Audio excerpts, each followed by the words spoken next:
In the winter of 1871, whispers swept through Thunder Creek like wildfire. A young woman, sold into bondage, had vanished without a trace, only to reappear weeks later in the arms of the most feared man in the mountains.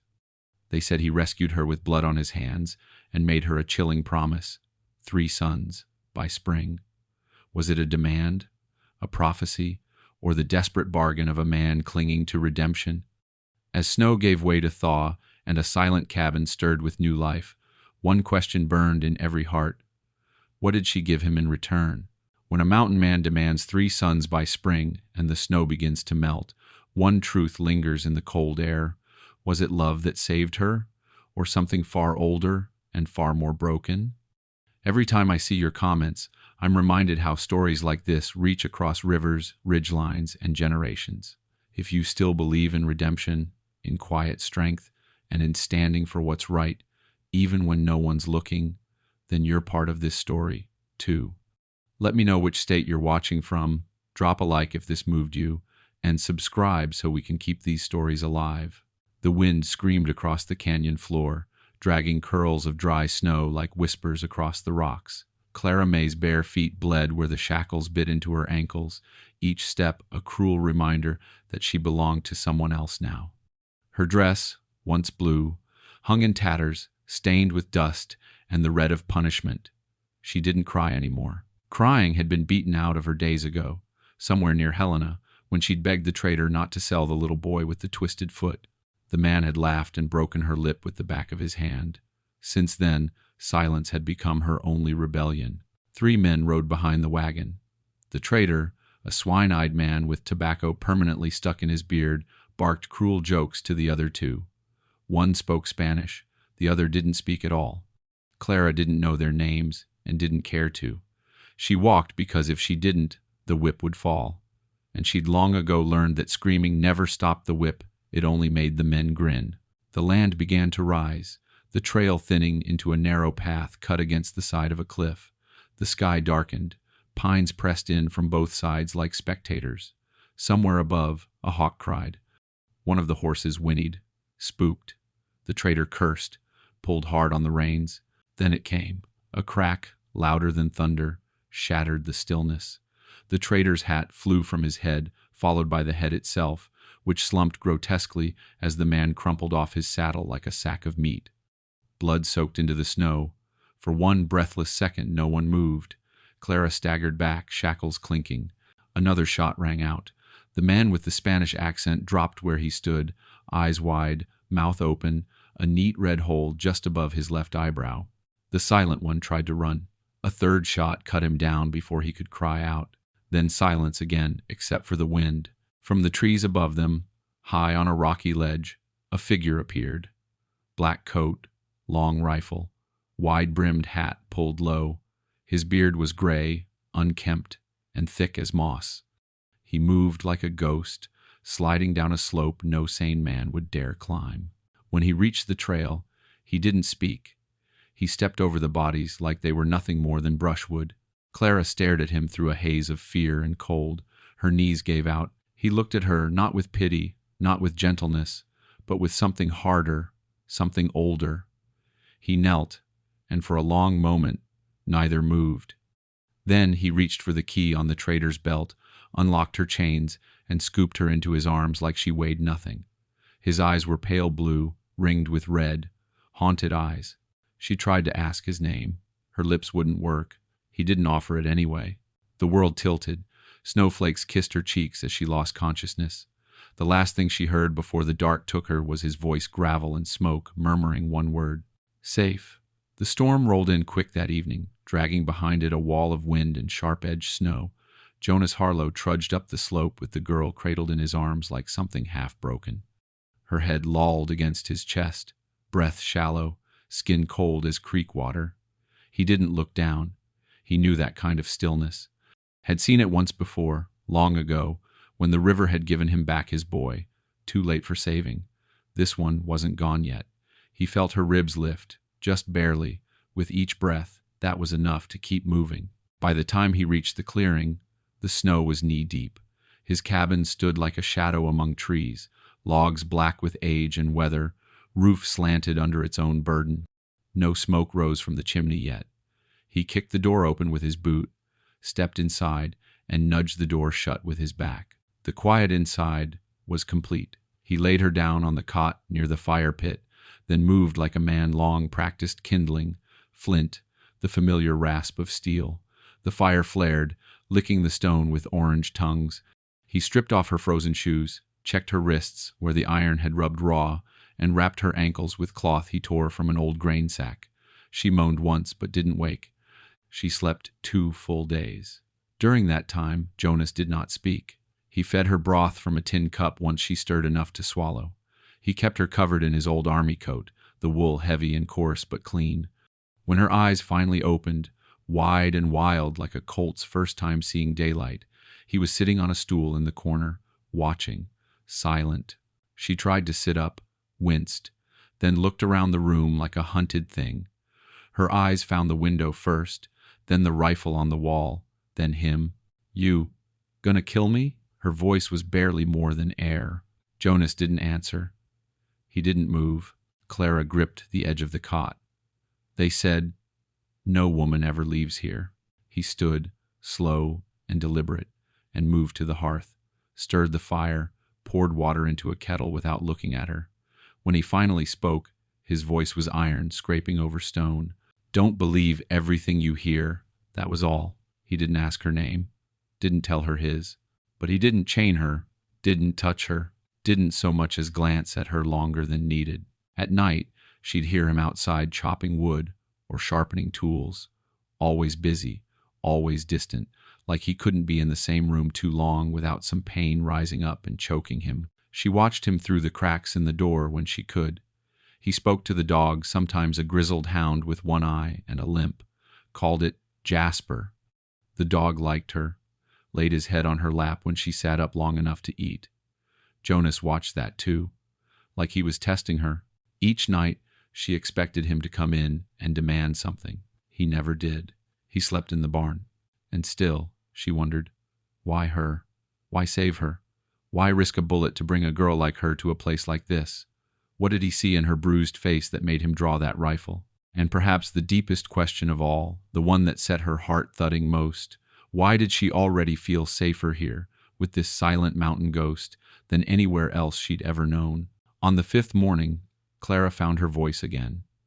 It came slowly, like sap rising after a hard freeze, fragile, uncertain, but steady.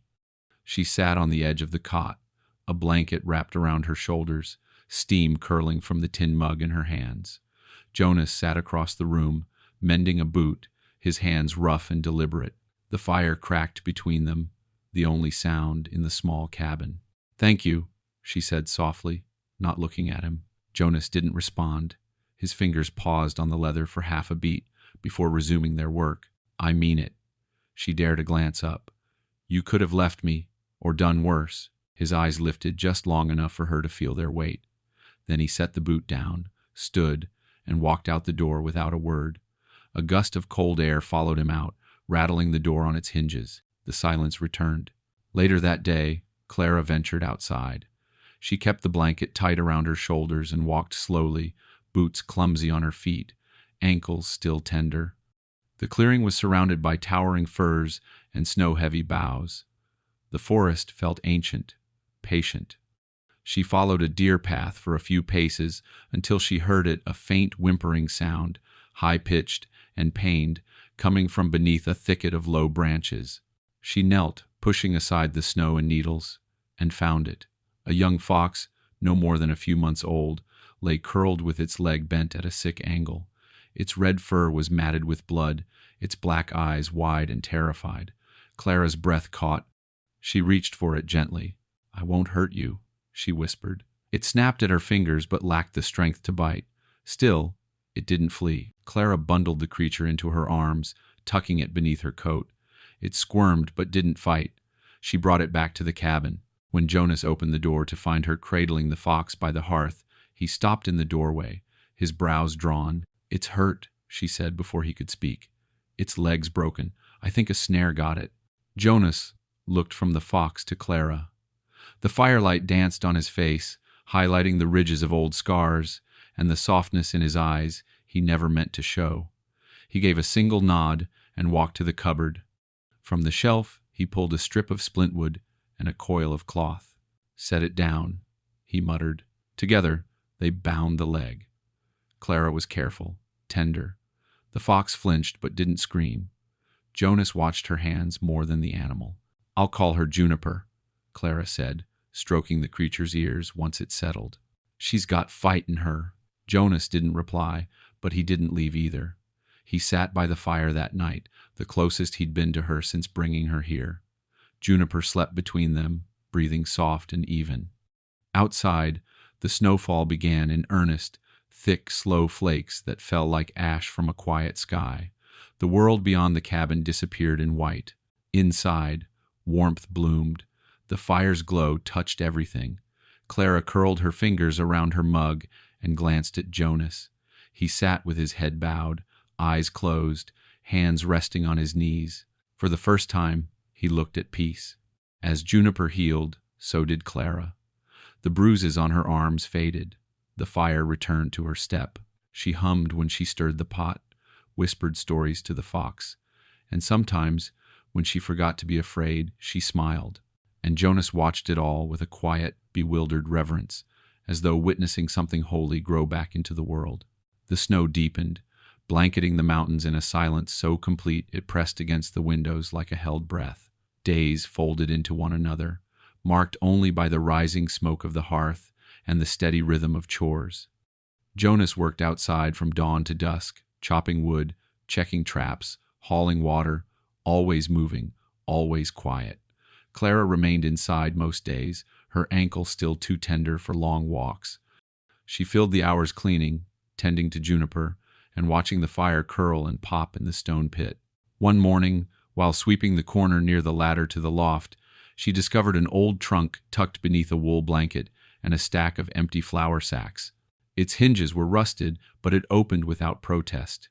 Inside, folded and neatly packed, were scraps of fabric, some plain, some patterned, all clean. Tucked among them were spools of faded thread, a thimble, and a small bundle of bone needles wrapped in cloth. The smell was faint but familiar. Cedar, mothballs, and something softer, lavender maybe. A woman's scent. Clara's hands trembled as she reached in. Her mother had taught her to sew when she was 6, sitting by candlelight with scraps of muslin in her lap and her mother's voice in her ear telling her, "Stitch like you're building a home." She hadn't touched a needle since before she was sold. That evening, after Jonas had gone to the barn, she spread the fabric across the small table by the window. She chose a pale cream cotton, the softest she could find, and began cutting slowly, carefully, her fingers remembering the motions, as though no time had passed. Her stitches were uneven at first, but with each line, the rhythm came back. Her breath slowed, her shoulders relaxed. There was something sacred in the act, an anchor to a self she thought had been buried beneath bruises and chains. She worked in secret for 3 days, hiding the project beneath her blanket whenever Jonas entered. He said little, as always, but she caught him watching once as she threaded the needle, his eyes narrowed, not unkind, just curious. On the 4th night, while Juniper dozed in the corner and the fire painted the cabin walls in soft gold, Clara sang. It was a simple tune, the one her mother used to hum while stirring stew, a lullaby, really, with no words, just sound, soft as smoke. Her voice was barely above a whisper, but it drifted through the room like warm wind through pine. She didn't think, didn't plan. It just rose out of her, unbidden. Jonas, sharpening a blade near the door, froze mid-motion. The whetstone slipped from his hand and thudded to the floor. Clara stopped, startled. He didn't look at her. His shoulders were rigid, his hands clenched. Without a word, he turned and stepped outside into the snow, the door thudding shut behind him. She stared at the blade, lying unfinished on the floor. The silence returned, heavier now. That night, Jonas lay awake in the barn, the straw stiff beneath him. He watched the rafters and tried not to close his eyes, but sleep came anyway, dragging him backward. In the dream, the cabin glowed with candlelight. A woman stood at the table, slender, dark-haired, wearing the same cream cotton Clara had chosen. She hummed as she laid a baby in a cradle. The tune was the same. He reached out. Then the dam broke. Water roared in his ears. The woman screamed. And Jonas woke gasping, his face damp, fists balled into the straw. The mountain was silent again. Only the fox's distant whimper answered him. He sat up and buried his face in his hands. The past was no longer sleeping, and the girl in his cabin had stirred something he'd buried deeper than any grave. The storm outside moaned like a widow, dragging tree branches across the cabin roof and rattling the shuttered windows with icy fingers. Inside, the fire burned low, and Clara wrapped herself in an old wool shawl as she moved through the cabin, restless. Jonas had gone into town that morning with his sled and didn't say when he'd return. She wasn't worried, at least not for her safety, not anymore. But the quiet in his absence felt too large, too hollow, as though the cabin itself breathed slower without him in it. She fed Juniper and swept the floor, then turned toward the cellar door. She hadn't opened it before, hadn't dared. But today the latch called to her. She eased it open and descended carefully, one creaking step at a time, the lantern in her hand casting long shadows along the narrow staircase. The air down there was thick with earth and thyme, dry with the scent of stored apples and dried herbs. Wooden shelves lined the walls, filled with jars of beans, preserves, and dusty tools. But it wasn't the food she noticed first. In the far corner, tucked behind a stack of firewood, lay a small chest. The lid was ajar, as if someone had opened it long ago and never bothered to close it again. Inside, lying atop a folded patchwork quilt, was a carved horse no bigger than her palm, its mane etched with care, its legs sturdy, though slightly chipped. She picked it up slowly, brushing away the dust. The wood was smooth from handling, the edges worn with time. Someone had loved this. Beside the chest, on a low shelf near the floor, rested a woman's bonnet, faded blue, with a little white ribbon frayed at the ends, folded neatly as if still waiting to be worn. Clara stared at it for a long time. Something in her chest ached, not with jealousy, but with sorrow. She didn't touch it. She stood there, still and silent, lantern flickering in her grip. No plaque marked their names, no portrait hung in the cabin. But in that quiet cellar, Clara felt them the ones who'd come before her, the ones who'd never left in flesh, only in form. Ghosts not of the violent kind, but of memory, of absence, the kind that made a man seal off part of his soul and never speak of it again. When Jonas returned that evening, snow crusted in his beard. She was stirring soup by the fire. He didn't speak, just removed his coat and set it on the hook by the door. His eyes met hers for a flicker, then fell to the floor. Something passed between them, wordless and heavy, like a truce neither had declared. Later that night, after the lamps were dimmed and the fire turned to embers, Jonas stood at the window, staring out into the snow. Clara lay on the cot, facing the wall, her breath steady but not yet surrendered to sleep. She heard him murmur it, barely louder than the wind. Annie, just a name, but spoken like a prayer lost in the dark.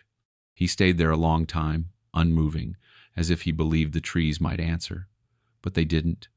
Only the snow fell silent and ceaseless, and the mountain, as always, kept its secrets. The fire crackled low, sending long shadows dancing across the log walls, and the scent of pine smoke lingered in the stillness. Jonas sat at the table, slowly cleaning his rifle, his motions slow and methodical. Clara sat nearby, threading a patch onto the dress she'd been working on for days. Juniper dozed near the hearth, her once broken leg mended enough for short, limping explorations outside. It was a quiet evening, one of many since the snow began, but something in the air tonight felt weightier, like a breath held too long. Clara stitched in silence for a time, her gaze flitting occasionally toward Jonas. His face, illuminated by firelight, was worn and weathered, each crease telling a story he never offered. His silence was not cruel, but deliberate, protective perhaps, or maybe penitent. She set the fabric down gently in her lap. "Did you have a family?" Her voice was quiet, no pressure, no intrusion, Just a question let loose into the room like a snowflake drifting from the rafters. Jonas paused. His hands stopped their work. For a long moment, he didn't move. The wind howled against the cabin walls, but inside, everything was still. He leaned back in the chair and stared into the fire. When he spoke, his voice was low and flat, worn thin by years of carrying too much. Had a wife, Annie, and a boy, Micah. He was 6. He swallowed hard, jaw clenching. Annie sang in the church choir. Micah, he used to collect pine cones like they were gold nuggets, said he was saving up to build a house for a bear. Foolish little dreamer. Clara said nothing, only nodded, eyes on him. There was a mining company, Silver Star. They paid the town for water rights, dammed the river up north. I was a carpenter then, helped build homes near the floodplain. But I saw how they cut corners, bad timber, poor foundation, dam built too fast. I told the foreman, told the town council. They laughed, said I didn't know nothing, said the money was too good to pass. He leaned forward, elbows on the table, fingers laced tightly.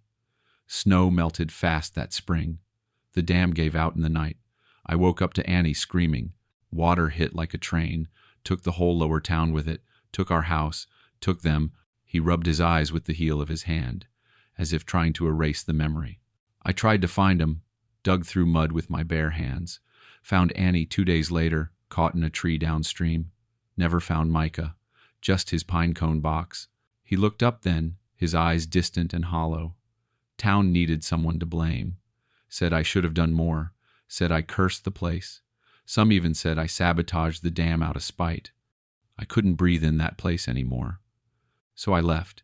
Came up here. Built this cabin with my own hands. Didn't speak to another soul for near 6 years. The fire popped. Clara blinked against the heat rising behind her eyes. I ain't forgot a thing, he whispered. Not one scream, not one face, and I don't reckon I ever will. Clara reached for the cup beside her and set it down in front of him, not touching his hand, but near enough he could feel the offer. He didn't say thank you. He didn't have to. In the silence that followed, something shifted, not broken, not healed, but bared. 2 people in a room, haunted by their own ghosts, and for the first time, not walking through the dark alone. The weeks wore on as the snow deepened, and the sky took on that pale gray color that made the world feel hushed and distant. Winter had set in fully, and with it came the stillness. Only the mountains knew quiet, not born of peace but of resignation. Yet inside the cabin, something small and warm had begun to grow. Clara moved with more strength now. The bruises had faded to pale yellow ghosts, her limp nearly gone. She insisted on tending the fire each morning, drawing water from the creek through a narrow path Jonas had carved, and even took to splitting kindling despite Jonas's gruff objections. He said little, but he didn't stop her either. Juniper trailed after her like a shadow, the 2 of them becoming a rhythm the cabin hadn't known in years. She sang sometimes when she worked, soft as snowfall, and though Jonas never looked at her when she did, he always paused, his hammer stilling mid-swing, his knife resting a moment longer on the whetstone. There was a tension in him, but not the kind that came from anger, more like a dam threatening to burst, water pressing against something long-held and brittle. Then one morning, as the sky held a hint of blue and the icicles dripped slowly from the eaves, Jonas came in from chopping wood, his coat dusted white, and sat at the table without a word. Clara poured him a cup of coffee, the smell sharp and comforting, then went back to stitching the hem of the dress she'd nearly finished. He stared into his cup for a long time. Then, without lifting his eyes, he said, "Winter, it'll break in March." She nodded, not sure where he was going. "Snows'll melt, river'll rise, paths'll open." "Good," she said carefully. "I'll be able to head down to town then." He looked at her, sharp and sudden. "You'll stay." Clara's hand stilled on the fabric. "What?" "I'll need 3 sons by spring." The words hung there between them like the first crack of thunder before a storm. She blinked. "Sons?" Jonas leaned back, jaw working. His eyes weren't hard, just tired. Tired in a way that made her stomach twist. "A family," he said, voice low. "Not just shadows and memories, not just ghosts walk in these woods." She felt the blood rise in her face, confusion and disbelief, and something else, something more tender than fear. You mean to marry me? He looked away. I mean to build something that stays. You deserve more than runnin'. I deserve more than hauntin'. His voice cracked like ice splitting on the river. A man don't get many chances. I don't figure I'll get another. Clara stood, unsure what to do with her hands. She wasn't angry, not even startled anymore. Just full. Too full of everything to speak. He rubbed a hand over his face, suddenly older than his years. Ain't sayin' now. Ain't sayin' without your say-so. Just, he took a breath like it hurt. Just think on it. She did. She thought about it that night as she lay under the quilt, watching the fire cast soft shadows on the ceiling, about how he never touched her without asking, about how he looked at her when he thought she wasn't watching, about the ache in his voice when he said, not just ghosts. And somewhere inside her, beneath all the wounds and wandering, a root took hold. Not love, not yet, but maybe something deeper. Maybe the beginning of home. The morning Clara left, the sky was clear, brittle with cold, and the trees stood hushed like they were listening for something. She had packed quietly, rolling her dress into a small bundle and tucking the fox's carved pine horse, Jonas's sons, carefully into her satchel. She fed Juniper one last time, kissed the fox's narrow head, and whispered, "Guard the place till I get back." But she wasn't sure if she meant it. Jonas had gone down to check the traps by the lower ridge. She'd timed it that way on purpose. She couldn't look him in the eye, not when she didn't yet know what answer waited in her heart. She took the narrow trail down the mountain, boots crunching over brittle snow, the sun filtering through frost-laced pine. It took hours to reach the edge of town, and her legs ached by the time she stepped into the dusty main road, her cheeks raw from wind. Thunder Creek hadn't changed. It still looked like a place held together with spit and prayer, the kind of town that turned its eyes when trouble passed, just long enough to pretend it wasn't there. Heads turned as Clara walked into the general store for warmth. Two women whispered by the bolts of fabric, glancing with pinched expressions. One man spat into a tin bucket and muttered, "Mountain man's whore." She kept her head down. Outside, she paused near the steps of the chapel and watched a boy feed pigeons. An older man, red-faced and stinking of drink, leered at her as he passed. "You come down to tell us what the devil feeds his bride, girl?" he slurred. "You lookin' to birth a litter for that monster?" She flinched, but didn't answer. She walked on. She found Ma Etta near the edge of town, sitting on the porch of a squat little cottage that smelled of herbs and old tobacco. Her hair was pure white and coiled into a bun, and her dark eyes missed nothing. She was shelling peas with wrinkled fingers when Clara approached. "Don't just stand there freezin', girl," Etta said without looking up. "Sit." Clara obeyed. They sat in silence for a moment, save the pop of the pea pods and the wind in the willows. "You're the one he pulled from the slavers," Etta finally said. Clara nodded. "Come to ask what kind of man Jonas Harlow is?" "I don't know what kind of man he is," Clara said. "No one does. They all just talk." Etta smiled faintly. "They talk 'cause they're afraid of what they can't tame. Mountain makes a man strange. Pain makes him silent. But that don't make him wicked. He said he needs a family, that he needs sons. Not love, just purpose." Etta cracked another pod. "Sometimes a man don't know the name for what he's asking. Sometimes sons means hope, means starting over. Ain't nothing wrong with that." Clara looked at her hands. "But what if he's just using me to cover a grave that never filled?" Etta's eyes softened. "Then don't let him. But if he saved you, truly saved you, then he ain't lost. Just scared. Same as you." Clara stayed until the light began to fade. She left without buying anything, without speaking to another soul. She walked the trail home in the dark, stars sharp above her, boots sore with miles. When she reached the cabin, Jonas was sitting on the porch, smoking his pipe with a blanket over his shoulders, staring into the trees like they might answer something he hadn't asked out loud. He didn't rise when he saw her, just tipped his head once, solemn and unsure. Clara dropped her satchel by the door and said quietly, "You still need those sons?" His eyes met hers. "Only if you stay to raise 'em with me." She nodded once. That was enough. The door creaked open behind her. The fire was still warm inside. The thaw came quiet, not all at once, but in whispers. First, the icicles shrank, then the creek began to murmur beneath the crust of ice, and the heavy white cloak slid from the cabin roof one afternoon with a soft, satisfying thud.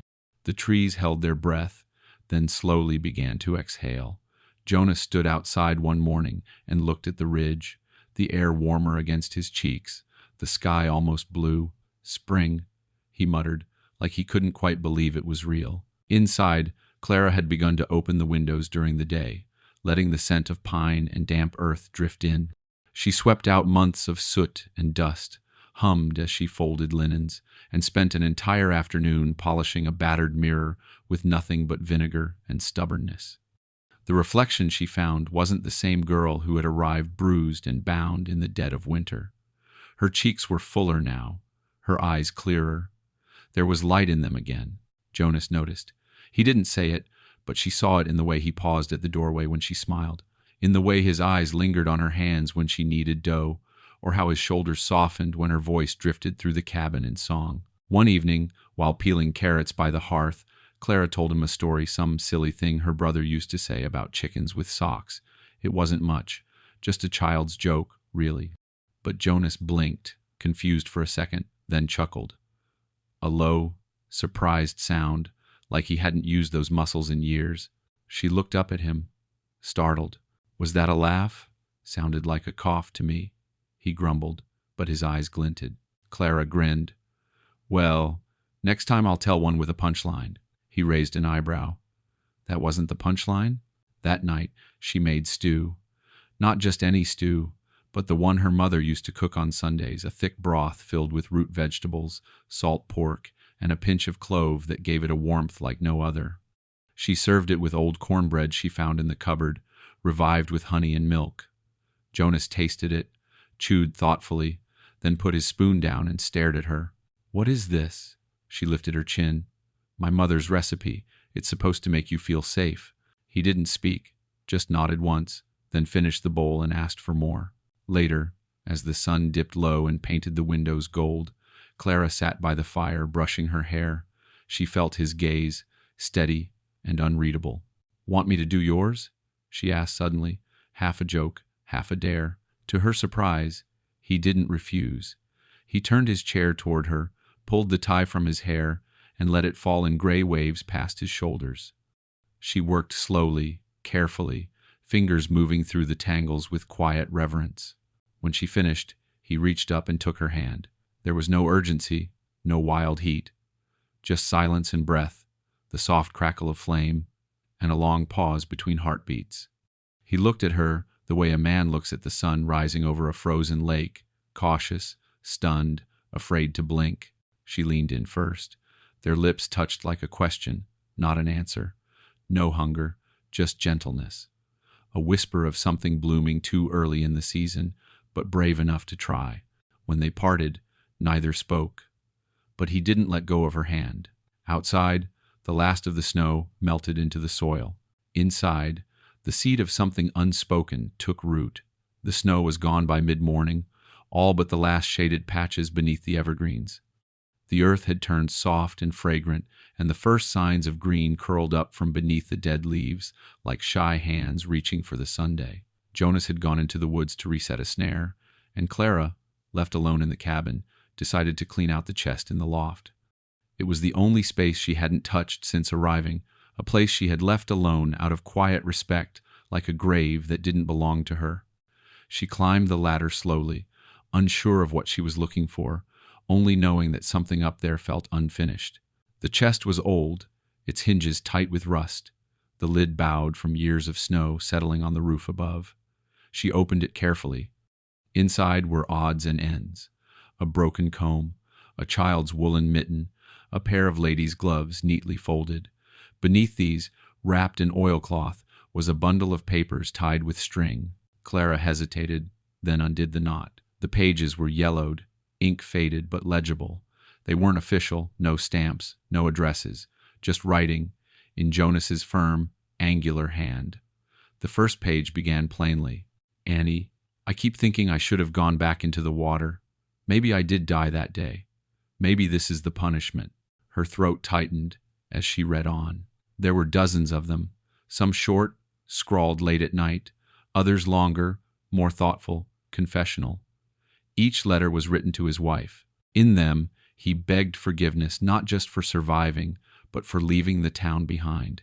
He wrote about their boy, about dreams where Micah was older, carving whistles from pine and laughing in the doorway.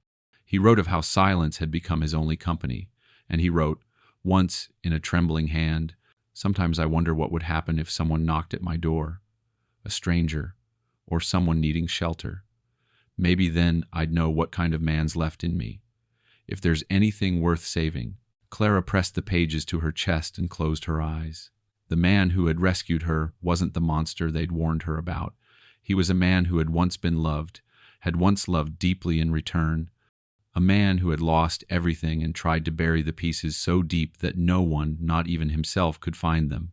She returned to the hearth and knelt beside it, the bundle still in her lap. Then quietly, she reached for a sheet of paper from the cupboard drawer. She sat at the table and wrote a letter of her own, not addressed to anyone, not signed, just words poured from her like water over a dry stone. I was sold like cattle, and I forgot how to breathe without permission. I was told I had no worth. But a man with shaking hands and hollow eyes treated me like something sacred, not because I was his, but because I wasn't. When she finished, she folded it in half and placed it gently on the embers of the fire. The paper curled slowly, turning black at the edges, then crumbled into ash. She watched until nothing was left but a faint gray smear on the hearthstone. Behind her, the door creaked open.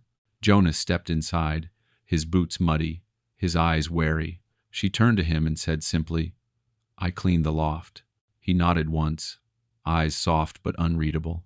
"I burned a letter," she added, "one I needed to let go of." He looked at the fire, then back to her. "Me too," he said, voice thick. They stood there a long time, the smoke from the past rising quietly between them, fading into nothing. The wind shifted that afternoon, and with it came the scent of trouble, coal smoke, iron, the kind of boot leather that didn't belong to mountain men or honest farmers. Jonas was chopping kindling near the edge of the clearing when he caught the distant thunder of hooves, not wild, not hurried, measured, purposeful. He straightened, axe in hand, and narrowed his eyes toward the narrow pass that led up from the valley. No one came this way without a reason. Clara was hanging laundry behind the cabin, humming quietly. When she heard it too, she stepped out, drying cloth still in hand, and looked to where Jonas stood, still as a statue, eyes locked on the trail. 3 riders emerged from the trees. The lead wore a long gray coat, dusted from the ride. A silver badge glinted on his chest. The horse beneath him was sleek, black, too fine for backcountry law. The man tipped his hat, grinning. "Well now," he drawled. "Look what the mountain done coughed up." Clara went cold. She knew that voice. Sheriff Leland Croft. He dismounted slowly, like a man certain of his power. Behind him, 2 men in suits with railroad sigils on their lapels dismounted as well, saying nothing, their expressions hard as nails. Jonas stepped forward, placing himself between Clara and the riders. The axe hung loose in his grip, but his knuckles were white. Croft's eyes flicked over Jonas, unimpressed, then landed on Clara. "There she is," he said, smiling like a man greeting a stray dog. "Didn't think you'd crawl this high. Guess the rumors were true, devil of the peaks, taken in strays." "She's not yours," Jonas said, voice low and sharp. Croft didn't look at him. "That's where you're wrong, mountain man. I got paperwork says otherwise. She was sold fair. Ain't my fault she went missing. Property don't just vanish, not without somebody taking it." Clara stepped forward then, her hand slipping into the crook of Jonas's arm. "You'll have to go through me." Croft's gaze turned, slow and oily, to meet hers. He smiled wider. "I plan to." Jonas's shoulders tightened. The railroad men exchanged a glance but said nothing. One of them pulled a rolled document from his coat, inked and stamped. A show of force, not legality. Croft reached for it, waving it slightly. "Signed and filed in the territory records. She's mine, until otherwise proven. And this man," he jabbed a thumb at Jonas, "is harboring a fugitive, a thief of contract, which makes him a kidnapper." "No court would uphold that," Clara said, her voice trembling, but steady. "You think men with guns and lies can take me again?" Croft tilted his head. "Girl, I don't need a court. I got the weight of the line behind me. The railroad's got plans for this ridge, and you two, you're in the way. Jonas stepped forward, placing himself squarely between Clara and the sheriff. You'll leave now, or you won't leave at all. Croft's smile faded. This ain't over. He turned to his men. Back down. For now. We'll return with papers, and the marshal if needed. This ain't the last visit. 2. They rode off as slow as they came, their shadows long against the clearing. Clara watched until the last hoofprint faded into the trees. Then she turned to Jonas, voice soft and shaken. They'll come back. Jonas nodded, eyes on the horizon. Then we'll be ready. The smoke came at dawn, not from the hearth, not from the chimney, but from the ridge beyond the eastern trail, black and bitter, curling upward like a warning. Jonas stood at the cabin's threshold, rifle in hand, eyes narrowed. He knew that kind of smoke, not from cook fires, not from accident, from men trying to send a message. Clara came to his side, shawl wrapped tight around her shoulders. Is it them? Jonas nodded. He set in the woods alight, trying to flush us out like game. They both knew what Croft was capable of. He wasn't a sheriff in the service of justice. He was a man in service to himself and whatever bought his badge. The railroad had promised him something. Land, maybe. Control. And Clara was a loose end he aimed to tie up by force. Jonas didn't panic. He never did. Instead, he knelt by the edge of the porch and began laying out traps, carefully forged steel jaws for the heavy-footed and sharpened stakes for the brash. Clara fetched rope and nails, remembering how Jonas had shown her to rig a snare just days before. They worked in silence, the kind born not of fear but determination. Juniper circled the cabin, sniffing the wind, then whined low in her throat. The fox had learned the scent of danger too. By noon, Croft returned. He came with 5 men this time, all armed, their coats bearing the blue piping of railroad enforcers. They didn't hide. They stood at the tree line, bold as brass, rifles slung casually, laughing loud enough for their voices to echo through the trees. Croft stepped forward alone, his boots crunching old pine needles. In his hand, a lantern, lit. Last warning, Harlow, he called. You give up the girl, this place stays standing. Keep playing outlaw and I'll burn you both to the ground. Jonas raised his rifle. Try it, Croft smiled. Suit yourself. He hurled the lantern toward the cabin, but it never reached the porch. One of the tripwires Jonas had strung snapped taut, releasing a bundle of logs that slammed into the sheriff's legs with brutal force. Croft hit the ground hard, wind knocked from his chest, and cried out. The gunman stepped forward, but another trap, a branch studded with nails, swung down from the trees, grazing one man's shoulder and sending him tumbling backward with a scream. They scrambled. 2 fired blindly into the woods. 1 slipped in a hidden pit. Another ran outright. Croft, bruised and limping, crawled behind a stump and shouted curses so loud the crows took flight from the trees. But they didn't attack again. Not that day. Still, no help came from the town. Jonas and Clara waited all night, lanterns doused, rifles loaded. The cabin stood, but barely. The next morning, Clara rode down alone, cloak pulled tight, lips drawn in a firm line. She went straight to Ma Edda's. They'll come again, Clara said. Edda was ready. She opened a drawer, pulled out a worn leather ledger, and tapped the cover. If the law fails, the old woman said, then the people must rise. Been true since the first stone was thrown at Pharaoh's wall. She began writing names, one by one, honest folk who'd watched too long in silence, some from guilt, some from shame. All of them owed something to justice. Jonas Harlow ain't the only one with ghosts, Edda murmured. Time this town stopped hidin' from its own. Smoke still drifted above the ridge. But now, there was something else in the air, too. The smell of reckoning. The church stood quiet that morning, its steeple just brushing the low clouds, as if begging for mercy. The pews smelled of old pine and thyme, and the hymn books, dog-eared and faded, sat in tidy rows as they had for years. Ma Edda moved slowly down the aisle, her shawl wrapped tight, her steps measured. Her hands, though worn with age, were steady as she pulled one particular hymn book from the end of the third pew on the left. She had remembered it by smell, by weight, by the frayed ribbon tucked inside that her friend, Clara's mother, had once used to mark Rock of Ages. She opened the cover and slid her fingers into the spine, prying gently. A soft crack, then the feel of paper not meant to be there. She tugged. The parchment was folded 4 times, yellowed with age, but the ink was clear. Territorial notary seal. Signature from a clerk in Helena. A deed of transaction, yes, but not one that legitimized Croft's claim. It recorded an indenture contract between Clara's mother, Miriam Wren, and a merchant long dead. It named Clara as a freeborn child, protected under the stipulation that no party could claim her labor or custody past her 14th year. A clause handwritten in the margin, likely unnoticed by the greedy hands that sold her later on.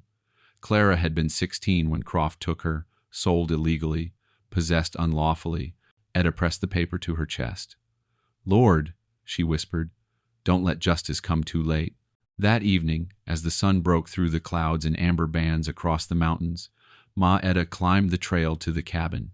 Jonas met her at the edge of the clearing, rifle still slung across his back, but his shoulders eased when he saw her. "She here?" Etta asked. He nodded toward the back garden, where Clara knelt among the thawing earth, coaxing sprigs of green from beneath last autumn's leaves. Etta approached slowly. Clara looked up, dirt smudging her cheek, eyes tired but peaceful. "I brought you something," Etta said. Clara stood and wiped her hands. "More seeds?" Etta shook her head and handed her the folded parchment. Clara opened it carefully. Her eyes traced the ink slowly, lips parting as she read the name, her mother's name, followed by her own. Her breath caught. What is this?" "Proof," Etta said, "that Croft had no right, that what he did wasn't legal, wasn't even close. This here? This means you were free, all along." Clara pressed the paper against her chest, fingers trembling. Her eyes filled. She didn't speak for a long moment. Then a sob broke free, raw and quiet. She turned, walked a few paces, and sat in the soil, the deed in her lap. "I thought I'd have to spend my life proving I wasn't what he made me." "You don't," Etta said softly. "Not anymore." Jonas stood at the porch, silent, watching. He didn't step forward. He knew this wasn't his moment.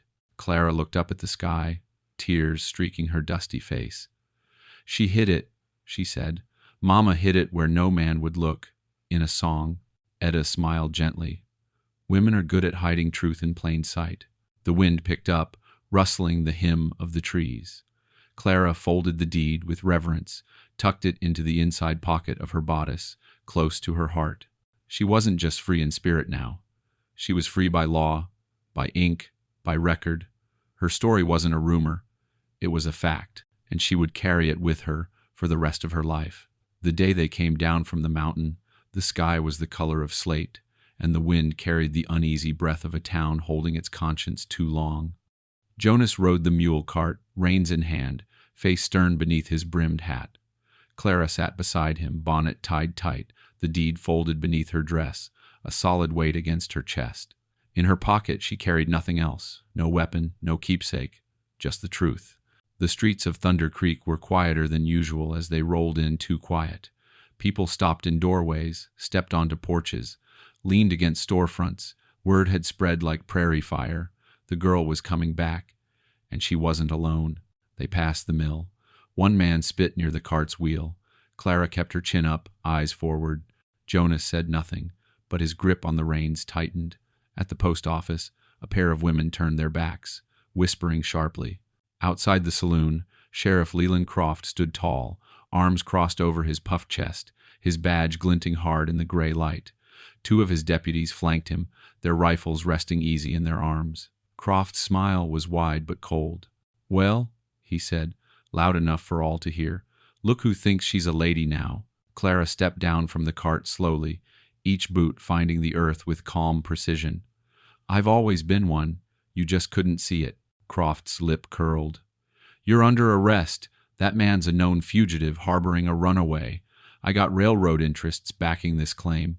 You're both in violation." Ma Etta stepped forward then, her shawl wrapped tight, eyes like flint beneath her brow. "You'll not touch them," Croft sneered. "And who's going to stop me? You?" "No," Etta said. "The law will." "I am the law." "Not today." She pulled from her bag a folded document, copies of the deed, and a signed request for public hearing, backed by territorial protocol. You want to silence her? You'll do it in front of the town. With witnesses, with truth. Croft laughed, but it faltered.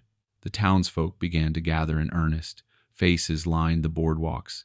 Some crossed arms, some looked away. A woman dropped her basket and didn't bother to pick it up. Murmurs grew. Clara stood firm, Jonas a quiet wall beside her. Anyone else got something to say? Croft barked, turning toward the crowd. For a moment, no one moved. Then, a voice called out, I do. It was Mr. Lantry, the school teacher, spectacles fogged from his breath, voice shaking but sure. She taught my niece how to read, up in that cabin, brought back books when she didn't have to. That don't sound like a thief to me. I seen the sheriff drag her by the wrist through the trading post last year, said the grocer, wiping his hands on his apron, like she was no more than a sack of grain. I said nothing then, but I remember. And then the blacksmith, thick arms folded across his chest, stepped forward. Man takes in the broken and protects what's good. He's no devil. I reckon some of us have been blind too long. Croft's eyes darted, his mouth twitching. The tide was turning. Slowly, like water carving stone, the people of Thunder Creek began to choose. Not all, not loudly, but enough. Jonas looked at Clara. She didn't smile. She didn't weep. She just stood taller. Because when truth walks into town with its head high, lies start to shrink in the light. The church bell rang high and solemn over Thunder Creek, echoing down the valley like a hymn chiseled into stone. Its call gathered boots and bonnets, wagons and whispers, until the chapel pews were filled with townsfolk who hadn't stepped foot inside in years. The altar had been cleared of its cloth and candlesticks. A long table stood where the cross once did, and behind it sat a man in a black coat and round spectacles, his silver hair pulled back in a tidy queue.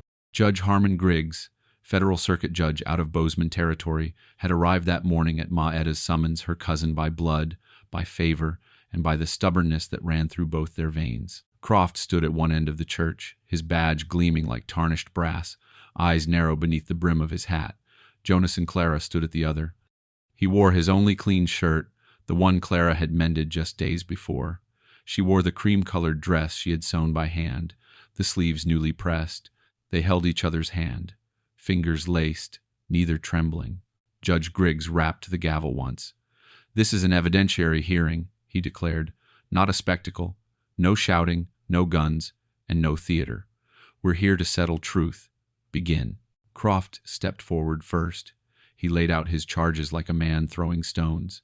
Jonas Harlow, wanted for harboring a fugitive, for obstructing lawful property reclamation. For murder, he named the slavers who died by Jonas's hand, their names long forgotten by justice, but not by Croft's ambition. "I have witnesses," Croft sneered, holding up a scroll of signatures, "who saw this girl under my supervision. I paid for her. She disappeared, stolen. And this man," he jabbed a finger at Jonas, "has been hiding her in the hills like a fox with someone else's chicken." Clara flinched, but Jonas only stared ahead. "Mr. Harlow," the judge said, "how do you plead?" Jonas stepped forward. His voice came quiet, strained. "I didn't steal her," he said. "She was in chains, beaten, starving. I shot the men who had her because they would have killed her slow, and I wouldn't watch that happen. Not again. I didn't know her name when I carried her out of that place, but I knew no man had the right to treat her like that."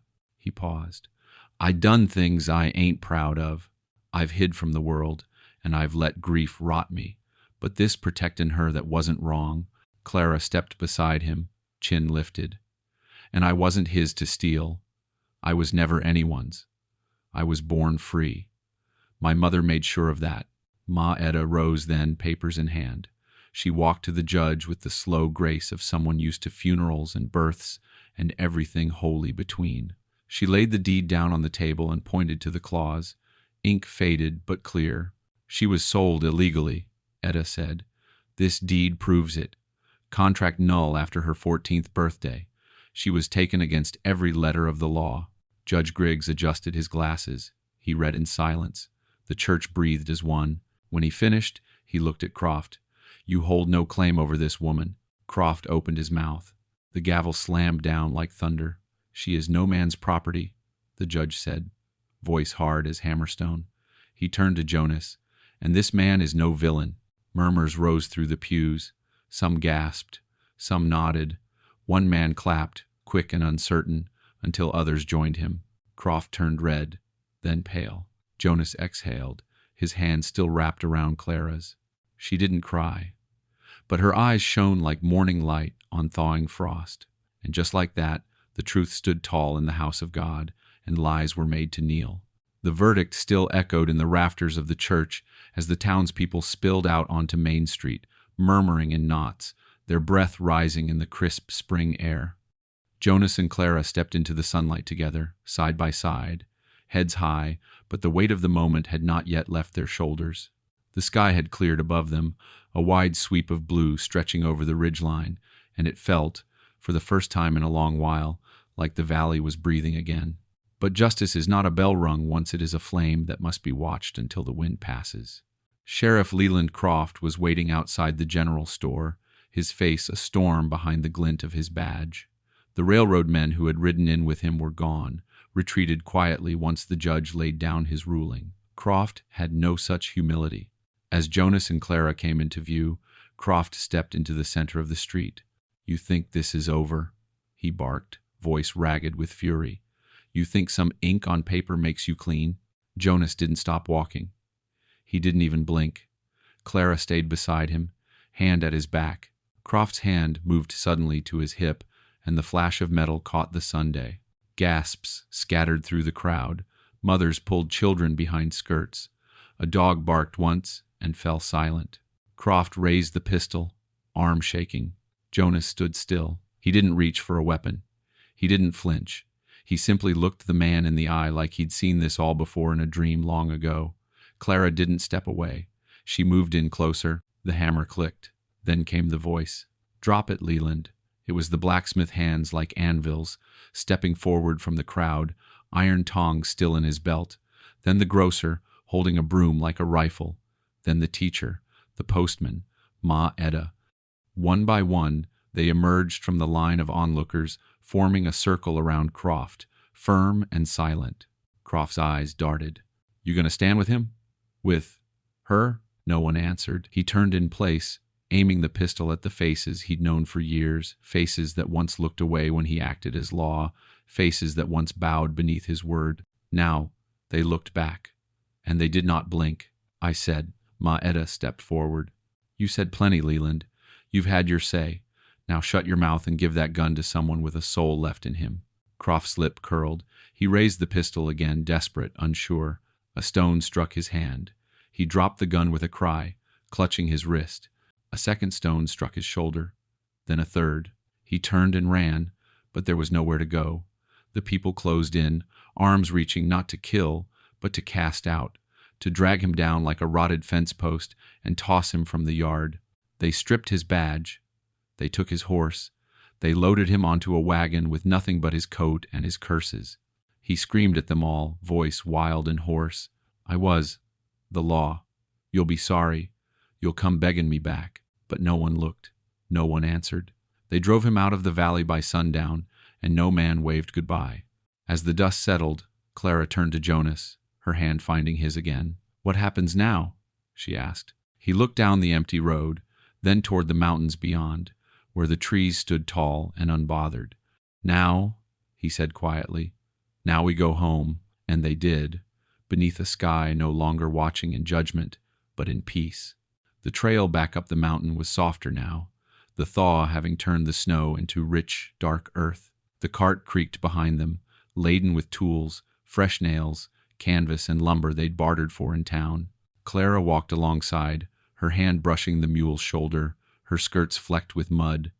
Jonas held the reins with a quiet steadiness, every footstep up that winding trail feeling lighter than the one before. When the cabin came into view, tilted, weathered, and half-shadowed beneath the budding trees, neither spoke. It looked smaller than it once had, as if time had curled around it, taking some of the weight it once bore.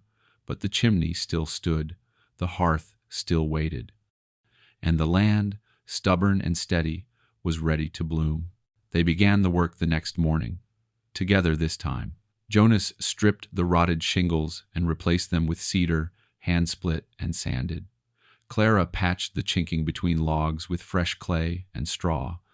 When the windows wouldn't close, she took a rasp and planed the edges herself. They argued only once over whether the table should face the hearth or the window. She won. He said it was the first time losing had ever felt like winning. By the second week, they'd built a crib, simple, made from pine, with rough carved rails and a rocking base. Clara sanded the edges until her fingers ached. Jonas carved the headboard with his knife, 2 rising mountains with the sun between them. They didn't speak of when it would be used. They simply made it. Then they made another and another, one for the front room, one for the loft. Just in case, Clara said, and smiled.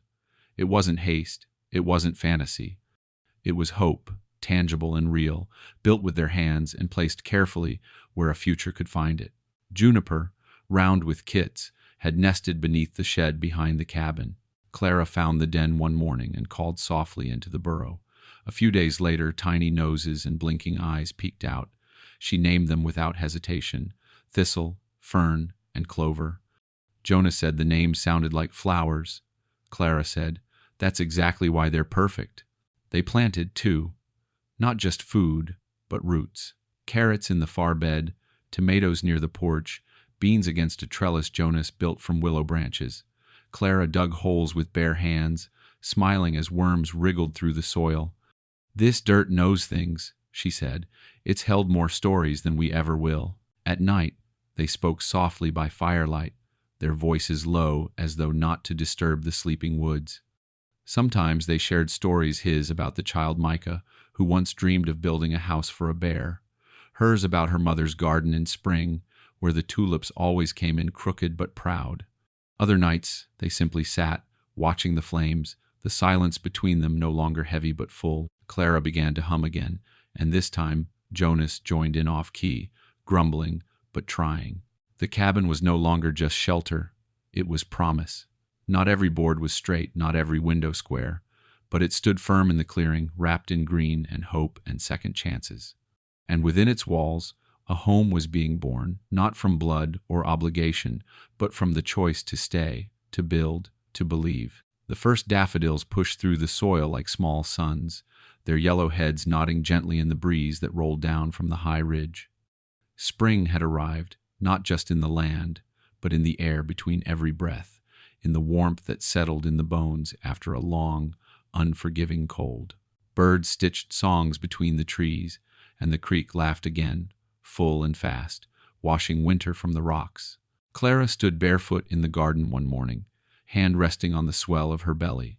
The fabric of her dress stretched gently around her middle, worn soft by months of work and wear.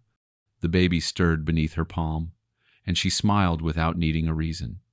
The world smelled of thawed earth and lilac buds, and for once the future wasn't something to fear. Jonas stepped out from the cabin, wiping his hands on a cloth, sawdust clinging to his shirt. He stopped when he saw her, a quiet awe crossing his face like it always did now, as if every day was a reminder that she hadn't vanished in the night, that she was still here, still his not possessed, but present. He walked over, slow and steady, and placed his hand over hers, feeling the shift of life beneath her skin. "One son, do you think?" he asked, his voice low, almost reverent. Clara tilted her head and grinned. "3. 3? 3? You said it," she reminded him, eyes dancing. 3 sons by spring." Jonas chuckled, the sound rough and golden in the morning light. "And I thought I was just saying things to scare you off." "Well," she said. "You didn't." He pulled her close, arm around her waist, and they stood like that, listening to the wind in the trees and the far-off cry of an eagle circling above the peaks. There was no hurry in their days now, no fear knocking at their door. The cabin was warm, the roof held steady, the cribs were ready. The fox kits tumbled in the grass behind them, their red fur catching the Sunday. Later that day, Jonas carved 3 small wooden figures, tiny boys, each different, one holding a stick like a sword, one cradling a book, one lifting a pine cone with both hands. He placed them on the mantel without explanation, but Clara kissed his shoulder when she saw them. Their evenings were filled with quiet rhythms, stirring soup, folding linen, shelling peas. The world outside might still hold its dangers, its cruelty, but here, in this small clearing carved from wilderness and sorrow, there was peace. Not perfect, not easy, but real. One night, as the fire crackled low and the moon painted silver across the floor, Clara turned to Jonas and whispered, "Do you think they'll look like you?" He stared at the flames for a moment. "I hope they laugh like you." She reached for his hand. "And I hope they grow knowing they were wanted.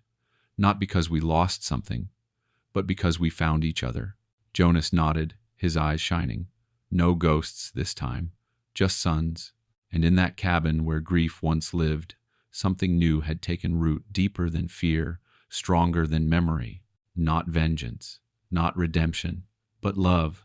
And as the daffodils swayed in the mountain breeze, that love stretched forward 3 suns by spring and a lifetime to follow.